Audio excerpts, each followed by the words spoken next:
बंधुगण अन्य देश मानक चीन दुर्बलता विषय में जमी जना न पड़ो से चीन सबुबले चेष्टा कर आसी बहुमात्रा सफल होती तेबे बेले बेले चीन देशर किसी निंदनीय कार्य पदा को आसी जहाँ चीन को बदनाम कर रखी पारि नहीं। आउ गोटे कथा चीन कार्यकलाप को जी भी विरोध करे ताकू चीन विरोध कर दमन करने को प्रयास करें। सेपरी घटना पुणी सामना को आसी चीन कुकर्म को दुनियार सामना को आनी ब्रिटेन संवाद संगठन बीबीसी वर्ल्ड न्यूज उपरे चीन प्रतिबंधक लगाई देछि। बंधुगण आपण माने एही भिडियोटी को संपूर्ण देखंतु जहाद्वारा आपण माने जानि परिबे जे चीन केउ हीन कार्य करुछि और से काहीकि बीबीसी उपरे प्रतिबंधक लगाइछि। चीन रो ब्रिटेन सहित पूर्वरु तिक्तता रहिछि। बीबीसी मूलतः ब्रिटेन देशर संवाद संगठन अटे। ब्रिटिश सरकार मध्य निकटरे चीन रो सीजीटीएन नामक एक न्यूज चैनल लाइसेंस नवीकरण करने को मना कर देथिले। यार कारण ब्रिटिश सरकार कहिथिले जे सीजीटीएन न्यूज चैनल चीन सरकार एवं सैनिकों को निर्देश में ब्रिटेन विरोध में मिथ्या खबर प्रचार और प्रसार करुछि। हांगकांग को नहीं मध्य दुई देश मध्य अनेक तिक्तता लगी रही।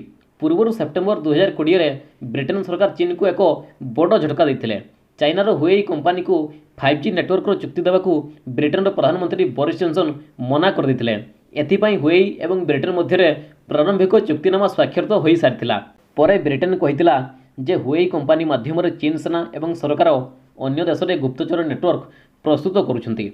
या पर ब्राजिल स्वीडेन एवं कनाडा मध्य हुएई सह चुक्ति करने को मना कर देथिले। बीबीसी दुईटी कार्य उपरे आपत्ति जणाइथिला चीन। बंधुगण एई दुईटी मुख्य कार्य उपरे एबे आमे आलोचना करिबा। प्रथम कथाटी है 2 मास पूर्वे बहु वाद विवाद पर चीन कोरोना भाइरस प्रभावित अंचल में बीबीसी को रिपोर्टिंग करने को अनुमोदन करथिला। बीबीसी चैनल टीम सेठारे पहुँचवा पर चीन गुप्तचर एजेन्सी लोक मैंने अनेक समस्या सृष्टि करते। रास्ता उपरे गाड़ी रखी दी जाइथिला। ग्राम गुड़ी को खाली कर दियागला एवं स्थानीय लोक चैनल सहित जोगाजोग करने को मना करा जाइथिला। जेउठारो कोरोना विस्तार होइतबा संदेह करा जाउथिला सेठाकार लैब को मध्य जीवाकू अनुमति दि जाई नथिला। द्वितीय कथाटी है चाइनार सिंजियांग प्रदेश में उइघुर मुसलमान माने बास करुवा बेले चीन सेमानकर परिचय लिभाइबाकू लागि पड़छि। सेमानकू बंदी शिविर में रखा जाइछि। बीबीसी एही शिविर में रहुथुवा एवं एबे अमेरिका रे उपस्थित किछि महिलांको बयानरु सत्यता को प्रकाश करिछि। एही महिला माने कहिथिले जे चीन सैनिक माने समस्तଙ୍କ सामने महिला मानकू गण बलात्कार करथांती। पुरुष मानकू बंध्याकरण कर दिया जाए। किछि महिलांकर गर्भाशय को अपसारण कर दिया जाइछि जहाद्वारा सेमाने भविष्य में माँ हो पारिबे नहीं। चीन कहिछि आमे आमर स्वार्थ पई चिंतित। बीबीसी उपर निषेध आदेश पर चीन कहिछि प्रसारण पई आमे निर्देशावली स्थिर करछु। एहाकू ग्रहण करने को ही पड़ो। काहाकू मिथ्या एवं गुजब प्रचार करने को अनुमति दि जाई परिबो नहीं। आमे आमर जातीय स्वार्थ को सर्वप्रथमे रखू।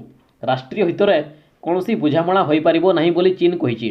अन्य पक्षरे बीबीसी एक बयान में कहिछि चीन सरकार को एही निष्पत्ति द्वारा आमे निराश होइछु। अवश्य यह एक नुआ निष्पत्ति नुहे कारण दीर्घ दिन धरी चीन रे थिबा अंतर्जातीय होटेल एवं किछि गुरुत्वपूर्ण स्थान में आमर चैनल प्रसारण को बंद करी दिया जाइथिला। पूर्वपरि आमे निरपेक्ष रिपोर्टिंग जारी रखिबो।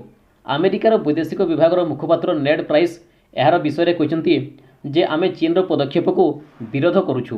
बंधुगण आजिर विषयटी को एठी रखिबा।